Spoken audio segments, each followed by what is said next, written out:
Magandang araw po sa lahat. Welcome po dito sa Pinoy Chess Podcast, ang kauna-unahang chess podcast sa Pilipinas.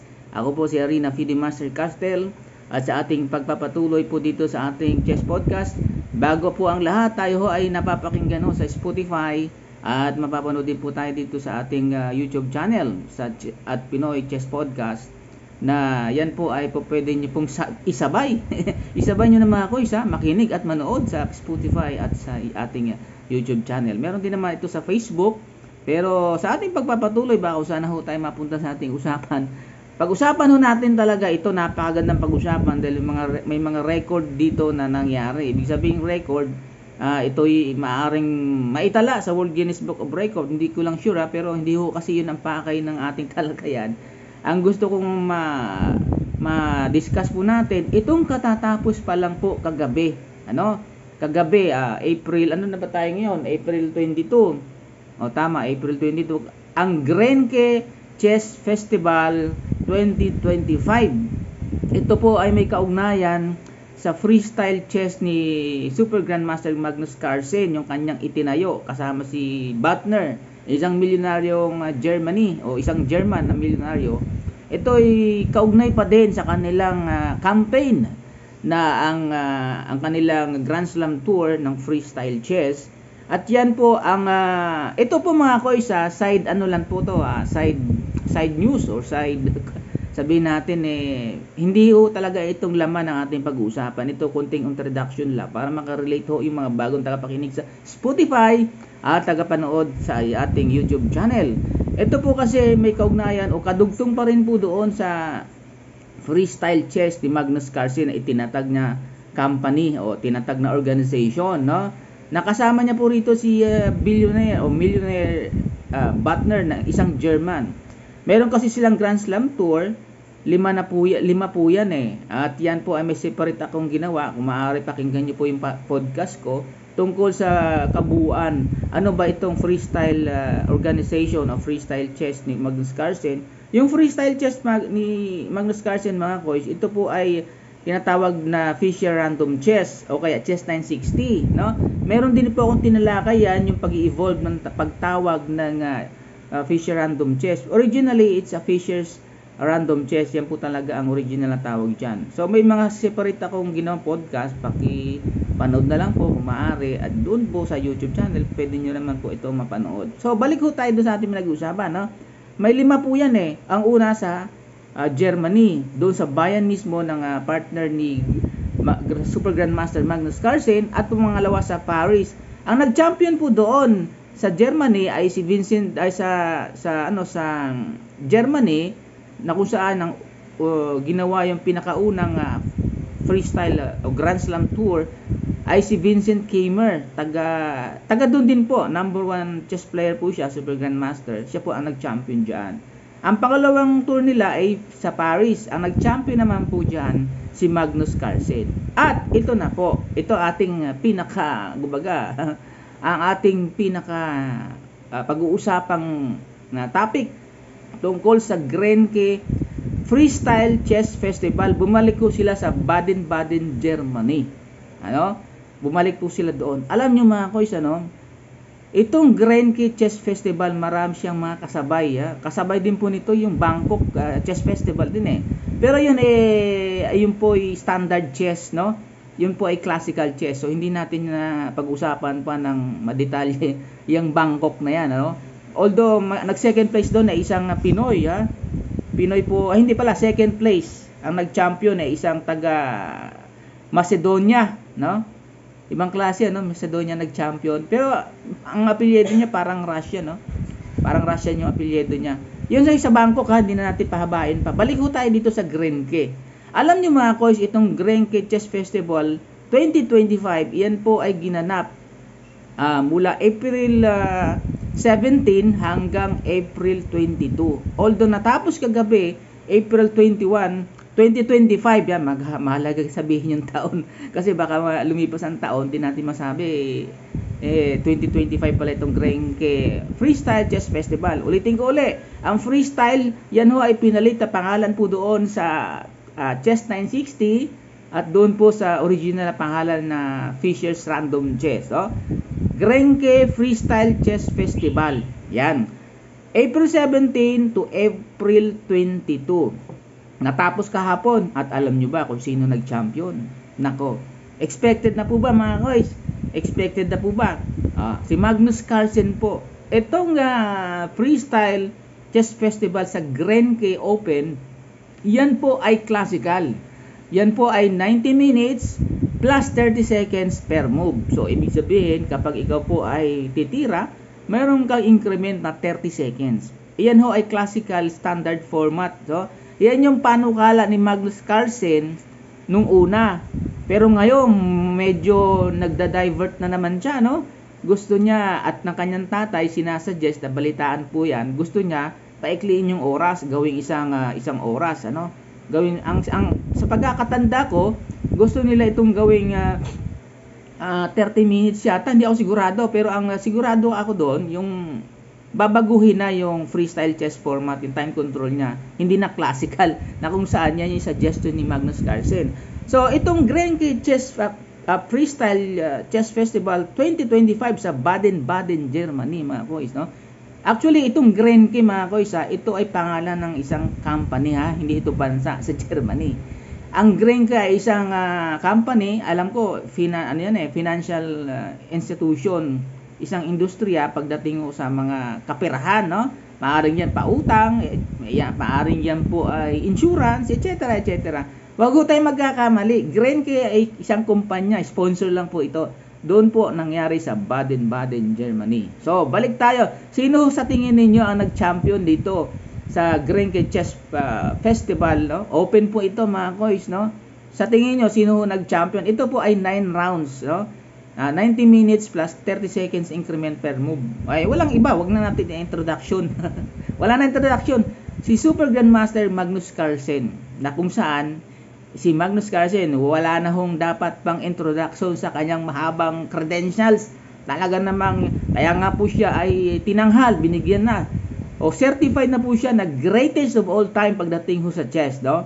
Katulad po yan ng mga GOAT ng ating bansa. Ba, si Efren Bata Reyes, GOAT yan ng billiard eh. Sa chess, wala na hong kaduda-duda, binigyan na po ng certification yan, mga boys. Si Super Grandmaster Magnus Carlsen po ng Norway, no? Siya ho ang nag-champion dyan. At alam niyo, mga boys, no? Yan ho ay perfect score siya, mga boys. 9 wins out of 9 rounds. Imagine, ha? Grabe ang performance ni Magnus Carlsen dito. At ang sumali dito sa Grenke Chess Festival Open ay sabi sa record ay more than 3,000. Maaring ito ay maitala sa World Guinness Book of Record. Maaring maitala ito dahil ito ay isang chess tournament. Ay ginanap yan ay April 17 hanggang April 22. Kasi kahapon natapos yung classical natapos po yung nadetermine yung nag-champion, si Magnus Carlsen nga po, mga boys. Ngayong 22, kaya siya umabot ang 22 kasi may tie breaks. May mga second place, sila po ang maglalaban-laban. Kung sino ho ang madedetermine na second place. Kasi ho, mga boys, ganito, no? Ito po kasi kapag nag-champion ka dito sa Grenke Freestyle Chess Festival Open, nag-champion ka rito, mabibigyan ka ng slot doon sa New York City. Anong ibig sabihin? Doon po gaganapin, mga boys, ang third Grand Slam Tour ni Magnus Carlsen ng kanyang freestyle. Doon po gaganapin. Kasi unang ginanap yan doon sa bayan ng kanyang millionaire partner si Butner sa Germany. Nag-champion si Vincent Kiemer nga, gaya na sinabi ko kanina. At pangalawang Grand Slam Tour nila ay sa Paris, no? Nag-champion dyan si Magnus Carlsen. At ang third nila sa New York City po. Ang sino man ho mag-champion dito sa Grenke Freestyle Chess Festival Open ay siya po ay bibigyan ng karapatan, no? Na maglaro, karoon siya ng slot doon sa New York City. Okay? So maliwanag po yan, sino man mag-champion. Ang problema, actually hindi naman siya problema. Ito ang senaryo. Nag-champion po si Magnus Carlsen. Matik, yung second place, siya po ang mabibigyan ng slot. Siya ho ang mabibigyan ng slot doon sa New York City. Yan ho, pagpapatuloy natin muna, konting lang po ito, konting mention lang. Third third ano na po yan yung New York City, third Grand Slam. Ang pang-apat po niyan, gaganapin po yan sa Cape Town, Africa. And then, pang-lima niya, ay gaganapin po yan sa India. So, 5 Grand Slam Tour po dyan. Tapos, each Grand Slam Tour, mayroong corresponding points. At sino man yung pinakamataas na makakakuha ng points, na pinakamataas na points sa 5 Grand Slam Tour, siya po'y tatanghaling champion ng freestyle chess ni Magnus Carlsen. At nangunguna po dyan si Magnus Carlsen himself. Kaya alam niyo po, no, may pumapasok sa akin hindi ko dapat isipin. Pero ayoko na banggitin pa. Siguro next time around na lang. May naiisip lang ako pero hindi maganda banggitin. Pero naisip ko lang. Okay, sa ating pagpapatuloy ay itong Grenke Chess Festival, ang nag-champion po dito si Magnus Carlsen. Mga kois, ito ho ay isang stellar performance ni Magnus Carlsen pagdating sa freestyle. Okay? Kasi 9 perfect points po siya eh. 9 wins out of 9 rounds. Parang, pero hindi pa rin niya ma-record yung ginawa ni Bobby Fischer, ang naka-invento ho ng Fischer Random Chess. Yung ginagawa nila ngayon na freestyle ay 11 wins out of 11 rounds. Pero yun po ay mga nakaraan ng panahon na. Pero mahirap pa rin po yung burahin yung 11 wins, 11 rounds. Pero si Magnus Carlsen ho, 9 rounds lang po kasi itong Grenke Freestyle Chess Festival Open, no? 9 rounds lang po siya. Nakakuha si Magnus Carlsen ng 9 wins out of 9 rounds. Antindi ng performance. Kaya lang po, syempre mga koy, sisilipin pa rin yan ng mga komentarista. Isa lang po kasi ang nakalaban ni Magnus Carlsen na 2700 caliber. At walang iba kundi si Vincent Keimer na nag-champion doon sa Baden-Baden, Germany. Ay hindi sa Baden-Baden ginawa yung first nila eh. Siya yung nag-champion doon sa Germany. Si Vincent Keimer, number 1 Super Grandmaster ng Germany. Siya lang po ang bukod tangi na 2700 player na nakalaban ni Magnus sa last round pa, at tinalo naman ni Magnus si Vincent Keimer, no? Bukod doon, hindi na nagkaroon ng kalaban si Magnus Carlsen ng iba pang 2700. Kaya medyo masisilip yan ng mga komentarista eh. 'Di ba po ano? Yung 8 players po puro yon, mga mababa sa 2700. May mga 2600 at 2500. So, doon sa siyam na naipanalo ni Magnus Carlsen dito sa Grenke po, yan ho ay nakalaban niya 7 Grandmasters naman at least. Grandmasters, no, 7. May mga 2600 pataas at may 2500, etc. etc. So, ang gusto ko lang makuha po natin mga kois dito sa Grenke Chess Open, Grenke Freestyle Chess Festival po. May mga record dito na maaring maitala sa World Guinness Book of Record, no? Yan po ay maaring si Magnus ay kauna-unahan na naka-perfect na score sa Freestyle Chess Festival na open. More than 3,000 ho, more or less. Pero sabi nila, ginamit nila doon sa kanilang balita, more than 3,000 chess players. Kasi may isa pa ritong nakakatuwa mga kois, ano? Isa sa mga innovation na ginawa ng Grenke organizers, 2 tournament po yan. Isang standard na classical at isang freestyle chess na classical. Sabay po yan eh. So kung mapansin nyo po, April 17 hanggang April 22, no? Yung April 17 hanggang April 21, dinetermine lang kung sino nag-champion. Si Magnus Carlsen po yan.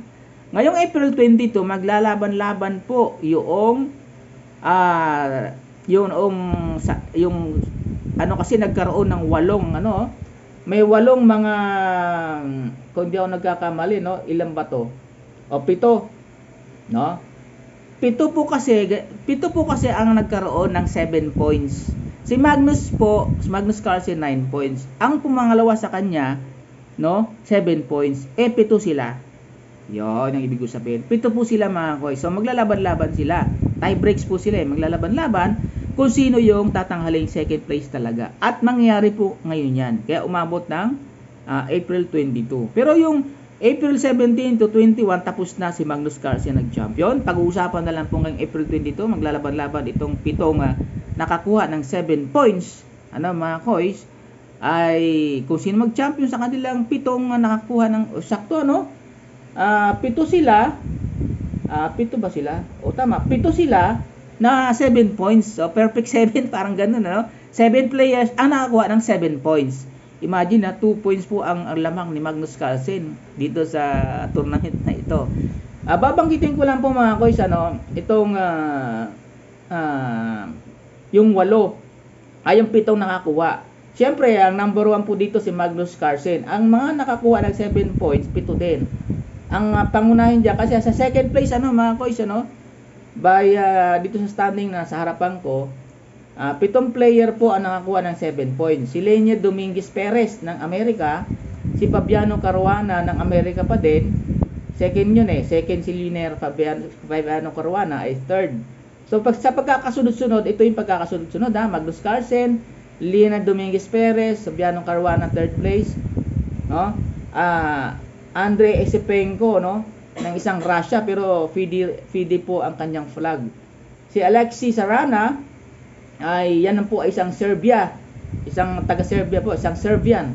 So nag-transfer din po yan, galing Russia po yan So nag-transfer siya sa Serbia. So kapitbahay lang to ng Russia So ang ikapitong pwesto si Parham Magsudlo, isang Iranian. Ang hirap naman banggitin ito. Ang pangpito si Arjun Erigaisi ng India. At ang pangwalo si Frederick Isvain ng Germany, mga koys. Yung mga ang pangsyam naman po si Alexander Grishuk, isang Russia din pero FIDE po ang kanyang flag, At ang pangsampo si Ray Robson. Ayan po, si Ray Robson ang pangsampo. At ang gusto ko banggitin mga koys, yung pang-11. Ayoko na sa banggitin pang-11. Walang iba ho kundi si ating kaisa-isang Super Grandmaster si Wesley So. Sa overall standing pang-11th place po si Wesley So. 6.5 points po ang kanyang nakuha. Tandaan po natin mga koys, meron po ako niyang podcast separate Si Grandmaster Wesley So ang talagang dumurog. Dumurog talagang dumurog. Ano ba magandang gamitin diyan? Pinisak. Talaga namang pinahiya talaga si Magnus Carlsen. Panoorin niyo po yan, pakinggan niyo yan mga koys sa Spotify at sa YouTube channel. Mayroon po akong ginawang separate podcast yan para maitala sa record yung laban ng World Championship ni Magnus Carlsen at ni Wesley So. Naglaban po yan sa FIDE Freestyle World Championship. At ang score nila is 13.5 si Wesley So, 2.5 si 2.5 naman si Magnus Carlsen. At maganda, pakinggan niyo po 'yon, lahat ng detalye, mga kakatuwang pangyayari, binanggit ko po yan noon. Si Wesley So ang talagang dumaig kay Magnus Carlsen, pumisak. Imagine 13.5 si Wesley So, 2.5 naman si Wesley So ay si Magnus Carlsen. Nakatala na po yan, alam na po ng karamihan yan. Balik ho tayo dito sa 11th place binanggit ko lang si Wesley So. Hindi ko matiis na hindi mabanggit. Siyempre, Pilipino yan Filipino-American po yan si Wesley So. Taga Bacoor po yan, Cavite. So, 11th place si Wesley So, 6.5. Pero babanggitin ko po, banggitin ko ulit. Yung 7 player na nakakuha ng 7 points. Si Lenier ng Amerika, si Fabiano ng Amerika, si Andrei Esipenko ng Russia, Alexis Sarana ng Serbia, si Parham Magsudlo ng Iran, si Arjun Erigaisi ng India, at si Frederick Isvain ng Germany. Silang 7 pong players ay maglaban-laban ngayon. Kaya po, ang schedule ng Grenke Freestyle Chess Festival po ay April 21 to April 22. Yung 22, yung 7 players na yon maglalaban-laban. Kasi sino man mag-champion, second place po siya. At siya ay bibigyan ng slot sa New York City, USA, ang pangatlong gaganapin na Grand Slam Tour ni Magnus Carlsen. Yan po ang mga nangyari dito sa Grenke, So balik po tayo doon sa binanggit ko. May kasabay po kasi ito doon din sa isang kaya nga umabot sila ng more than 3,000 chess players. Pwede ho ito pang World Guinness Book of Record. May kasabay silang Standard Chess Classical. Ganon din po 9 rounds. Ang kagandahan nito mga koys, di ba naglaro ka ng standard chess, di ka naglaro sa freestyle chess. Ganito po ang ginawa ng format. Nakakatuwa Kasi may mga innovation. Basta may mga innovation, maganda talagang subukan eh. Hindi siya boring kasi nga innovation nga siya eh. So may kasabay na standard chess. Yan po ay standard chess, classical din.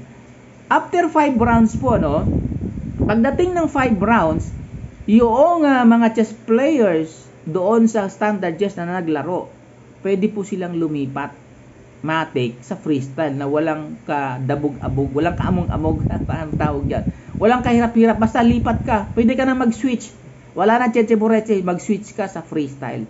May gumawa po niyan, marami mga chess players ang nag-switch. Pero ang pinaka-sikat diyan si A. Wonder Liang.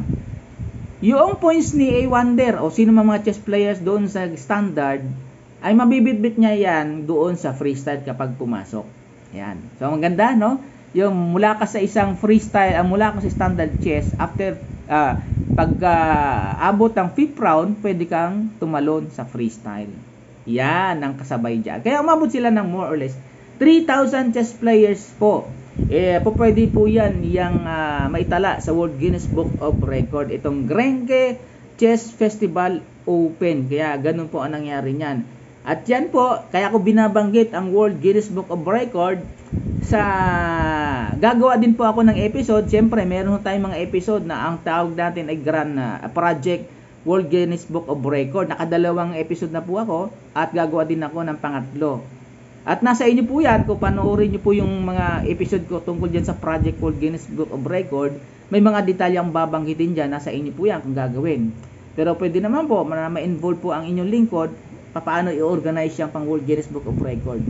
So, abangan po natin, no? Abangan po nyo mga koys, itong 3rd episode tungkol dyan sa project na gagawin ko na pangalan po ay World Guinness Book of Record. Nabanggit ko lang dahil itong Grenke Freestyle Chess Festival po pwede ho ito kasi pang World Guinness Book of Record. So, sa tingin ko, sabi ko na po lahat-lahat ang mga detalyeng importante dito sa Grenke Chess Festival po.